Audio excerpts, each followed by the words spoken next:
Assalamualaikum warahmatullahi wabarakatuh, gang. Welcome back to our channel Squad King Cobra channel anda. Okey gang, macam biasa sempena hari raya, tiap-tiap kali musim raya memang kita akan ada pesanan lah.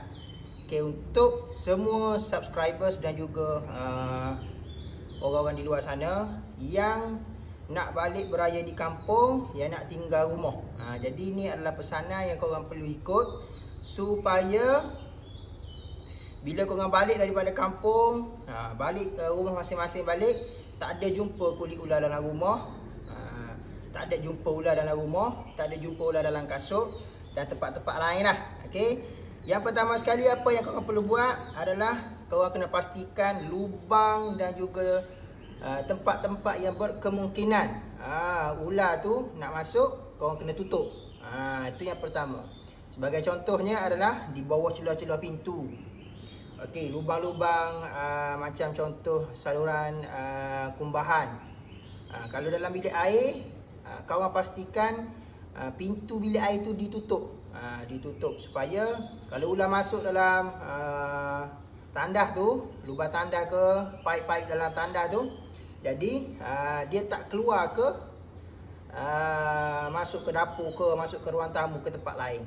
Okey, itu yang pertama. Yang kedua geng, pastikan sisa-sisa makanan dan juga housekeeping dekat kawasan persekitaran rumah tu clear, bagi bersih, supaya ular ni dia tidak datang bertedur dekat rumah kita geng. Sebab apa?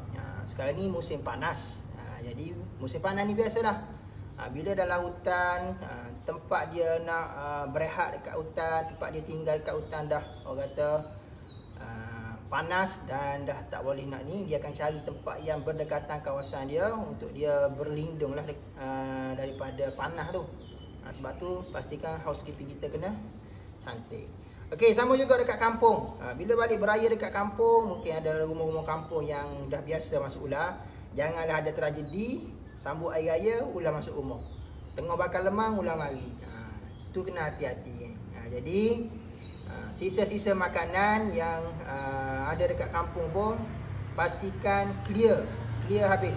Jangan simpan-simpan, jangan buang dekat kawasan keliling rumah.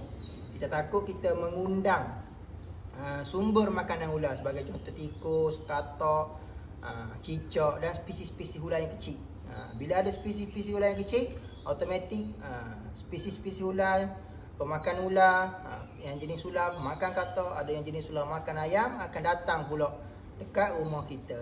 Okey, jadi itu adalah pesanan ringkas lah daripada aku, wakil daripada SKC. Okey, jadi yang mana yang nak pulang beraya tu, yang mana dah start balik beraya, jadi hati-hati di jalan.